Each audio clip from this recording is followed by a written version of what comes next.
ఈ శరీరంలో ఉన్నటువంటి మనసుని బుద్ధిని ఆవిడ పరిపుష్టం చేస్తుంది అన్నం ద్వారా. అందుకని యోగానందకరి రిపుక్షయకరి ధర్మైకనిష్టాకరి, ధర్మమునందు నిష్ఠ చేకూరుస్తుంది. నేను మీతో చెప్పాగా ఇంతకుముందు ధర్మం ఎంత ముఖ్యమో, ధర్మమునందు నిష్ఠ ఇచ్చి కాపాడుతుంది ఆ తల్లి.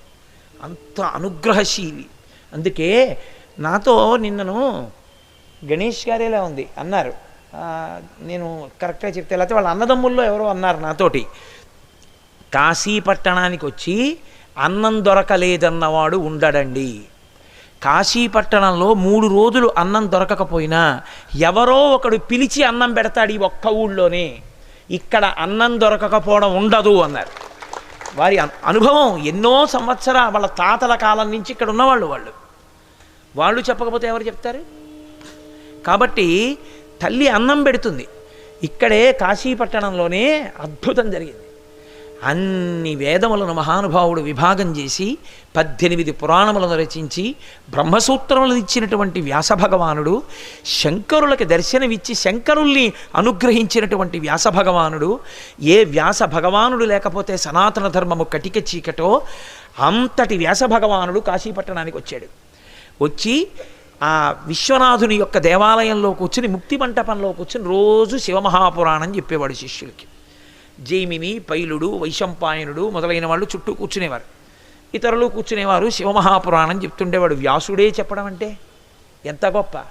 శివమహాపురాణం చెప్పి తమలపాకులతో బుట్టలు కట్టి ఆ బుట్టలు తల మీద పెట్టుకుని మధ్యాహ్నం అయ్యేటప్పటికీ వెళ్ళి భవతి భిక్షాందేహి అని అడిగేవాడు. మధ్యాహ్న కాలంలో అన్నపూర్ణమ్మ అందరికీ అన్నం ఇక్కడ పెట్టి తీరుతుంది, అందుకని అన్నం పెట్టేవారు.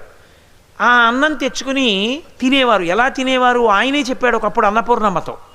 కాశీపట్టణంలో అన్నం తినేటప్పుడు ఒక మర్యాద పాటించాలి. యాత్రకు వచ్చిన వాళ్ళు వచ్చాం కదా, మనం వండుకున్నాం కదా, తినేసాం కదా అని తినేయడం కాదు.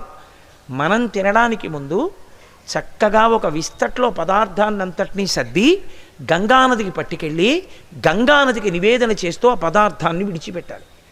తర్వాతే మనం తినాలి. ప్రతిరోజు మనం కాశీ వచ్చినప్పటి నుంచి ప్రతిరోజు మనం గంగకలా పదార్థాన్ని పంపించే మనం ఇక్కడ తింటున్నాం.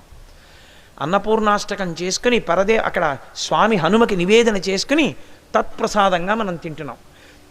పాపం మహానుభావుడు వ్యాసభగవానుడు అలాగే తినేవాడు శిష్యులతో. అయితే ఒక చమత్కారం జరిగింది.